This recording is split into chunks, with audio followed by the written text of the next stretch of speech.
nosso comitê de crise que a gente vai montar na prefeitura, se for eleito prefeito, né?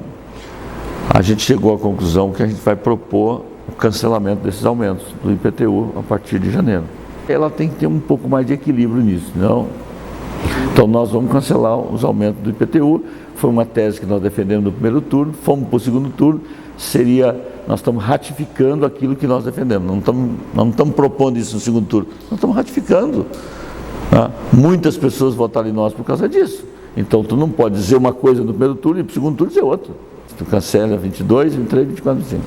Se formos os escolhidos para ser prefeito, começaremos a fazer uma transição de alto nível com o prefeito, compor o governo e a base do governo.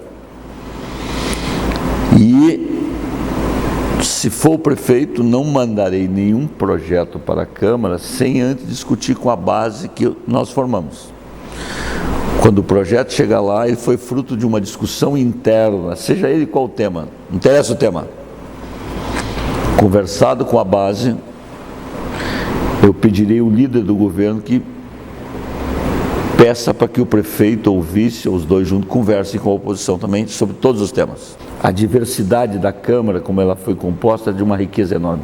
Porque na eleição proporcional, todos devem ser representados no Legislativo e aumentou o número de mulheres, de jovens, e eu respeito muito isso. Eu fui vereador, pauta de vereador tem que ser respeitada, ele foi eleito com a mesma legitimidade que foi eleito prefeito. Eu acredito que o governo do Brasil, quando a vacina for testada no mundo e tiver disponível, o governo do Brasil vai comprar. Essa é a minha convicção férrea. Aos municípios, compete preparar o município para receber a vacina. Nós temos uma tradição de imunização boa em Porto Alegre. As nossas campanhas de vacinações são ótimas em Porto Alegre. O comitê do Covid, liderado pelo prefeito, pelo vice, pelo secretário da Saúde, vai estabelecer com aqueles que operam a saúde, bom, quem é que vai ser vacinado primeiro? Vai ser os funcionários públicos, seja ele federal, estadual, municipal da saúde, ou são os idosos primeiro? Mas se não comprar, a gente vai fazer um consórcio metropolitano, juntar os 12 municípios aqui da região e comprar a vacina sob a orientação do governo federal, porque quem entra a vacina no Brasil é a Anvisa. Mas a ciência da saúde e a ciência da economia também. Ou tu acha que o sujeito que perdeu o seu negócio não vai dar um tiro na cabeça? Ou tu acha que quando tu perde um emprego numa empresa que tu tinha um plano de saúde, tu não vai para a rede do SUS, isso não é também um problema? E quando você tinha o teu salário e conseguia comprar comida para levar para a tua família e tu perde o teu emprego, isso não é um problema também? Dia 29 é a eleição, se o resultado for positivo para nós, no dia 30 eu já estarei conversando com o CREMERGS, Sindicato Médico do Rio Grande do Sul, Universidade Federal do Rio Grande do Sul, Santa Casa, Sindiloja, Federação, criar um comitê, não dá para ser um assembleísmo, analisar todos os decretos que estão em vigor pelo atual prefeito, transição é para isso, e você examina o que falta para reabrir nas cidades. Os protocolos que foram assinados até agora, então, o que tem que não foi aberto? Com os protocolos necessários, nós vamos reabrir a cidade, sim. Os protocolos vão ser construídos também com setores econômicos. Nos primeiros 10 dias depois da eleição, eu procurarei o governador Eduardo Leite, como procurarei o presidente Bolsonaro, com pautas de interesse da cidade. Eu vou citar, no caso do governo do Estado, segurança pública, indispensável essa integração da prefeitura, no sentido mais amplo. O governo do Estado é detentor de dezenas de áreas que têm ocupações consolidadas na prefeitura, do município, áreas do antigo IP, da antiga Coab, e que eu quero acertar com o governador de como é que a gente resolve isso de uma vez por todas. No Cais Mauá, tem que ser um santo caseiro. Não dá para fazer construções, prédios ali. Eu acho que tem que ser, nenhum processo fica de pé sem sustentabilidade econômica. Eu quero abrir o cais, eu quero isso, aquilo, mas algum empresário investiria sem sustentabilidade econômica? Mas o orçamento participativo tem que ser verdadeiro. Eu vou discutir todo o orçamento com a população. Não há chance nenhuma de eu discutir só o investimento, porque isso é falso. E eu defendia isso quando era vereador, eu defendi isso quando era vice-prefeito e continuo defendendo se for prefeito. Eu vou botar o telão, vou dizer, orçamento é 7 bilhões e 762. Aí vou botar todos os gastos. Caminhão de lixo, custa tanto. Poda de árvore, custa tanto. No nosso governo, não há espaço para decidir o que não vai cumprir. A população saberá o que tem disponibilidade para investir. Vai decidir. Então, a primeira coisa no orçamento participativo, além de mostrar o orçamento como um todo, dizer, eu tenho para o ano de 2021, 2022, isso aqui é para investimento. Então, você pode decidir dentro disso aqui. Senão, tu está vendendo gato por lebre. O que menos dá opinião é o prefeito. No nosso governo isso não vai acontecer. Tem uma obra na Ponta Grossa chamada Túnel Verde, que ela começou em 2008, nós estamos em 2020.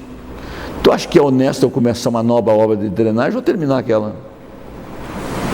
Então, se eu tiver uma contrapartida na Zona Sul, eu quero saber quais as obras que eu tenho na Ponta Grossa, no Belém Novo, na Ponta do Arado, no Chapéu do Sol, na Bela Vista, no Lamé, na Restinga, na Ípica, que é onde mais cresceu a cidade, que tem falta de cidade, tem muita gente morando, mas falta a cidade.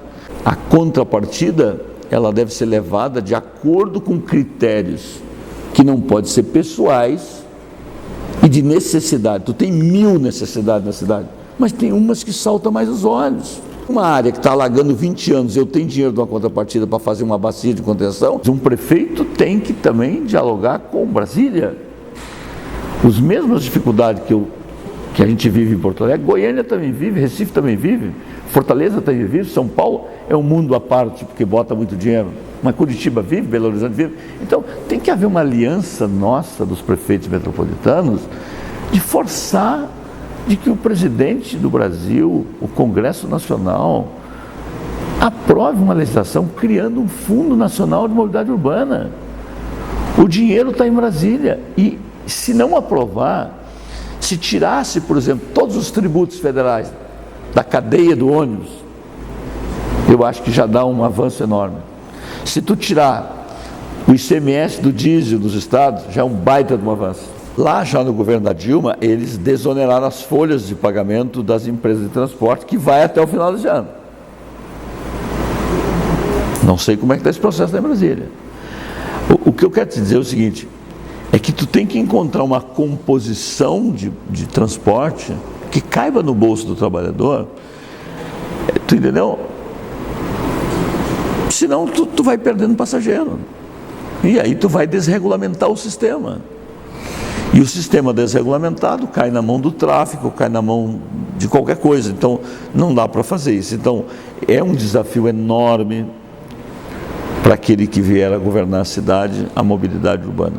O prefeito fez um acordo, eu não até nem li esse acordo, não tive tempo, de 36 milhões, que já está pagando por mês. É um acordo judicial, vamos cumprir, vamos ter que cumprir.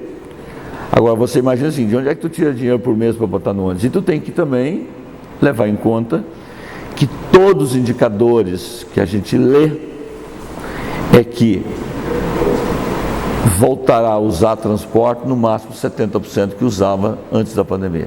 Ou seja, houve uma perda real de passageiros, porque vai ter mais gente estudando em casa, mais gente trabalhando em casa. Então, ao tomar uma decisão, tu tem que botar todos esses elementos, criar um grupo competente do teu lado, reunião, e tem 3, 4 alternativas. Bom, tu vai ter que escolher as alternativas. Não, nenhuma será fácil.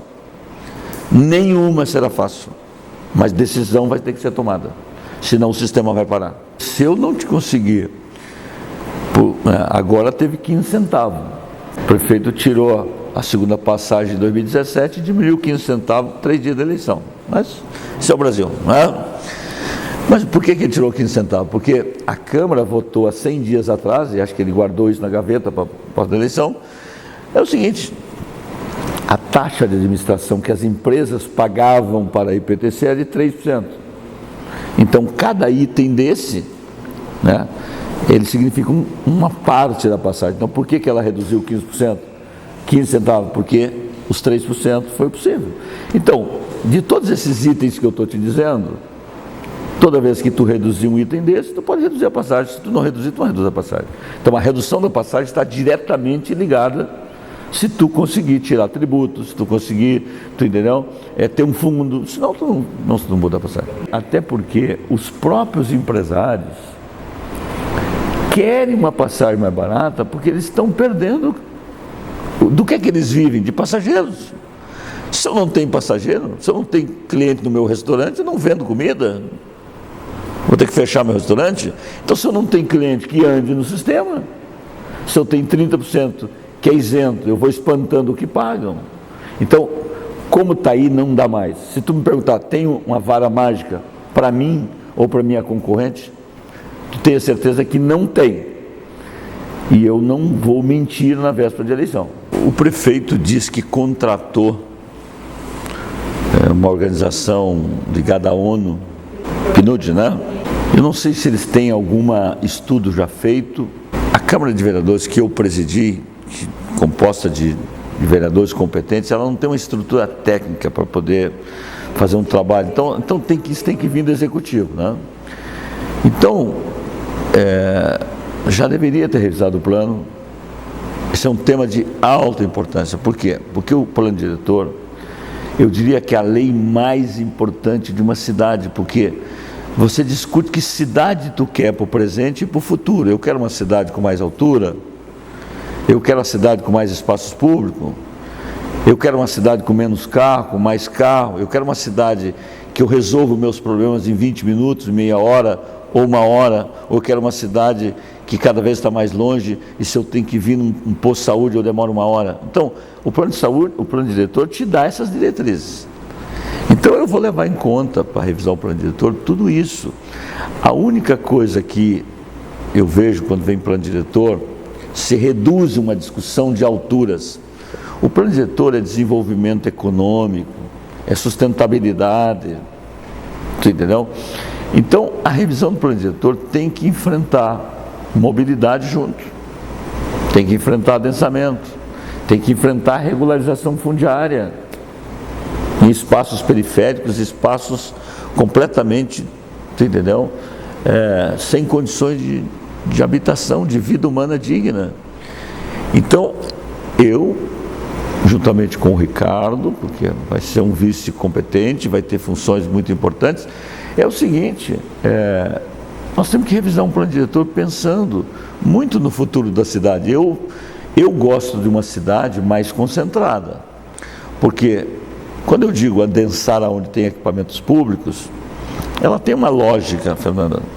Eu tenho um posto de saúde na Tristeza. Se eu adenso no bairro, né, ou no Sarandi, ou em Petrópolis, ou qualquer bairro, se eu adenso numa região que tem equipamento público, que tem escola, que tem creche, que tem posto de saúde, que tem delegacia de polícia e tal, o máximo que o prefeito pode fazer é aumentar aquele equipamento público lá existente. Tu não tem que construir um novo. Uma coisa é tu construir habitação, outra coisa é tu construir cidade. O construtor vai lá, faz um empréstimo, entrega 500 apartamentos da Restinga, mas ele não tratou do ônibus, né? Ele não tratou da saúde, né? Ele não tratou do emprego.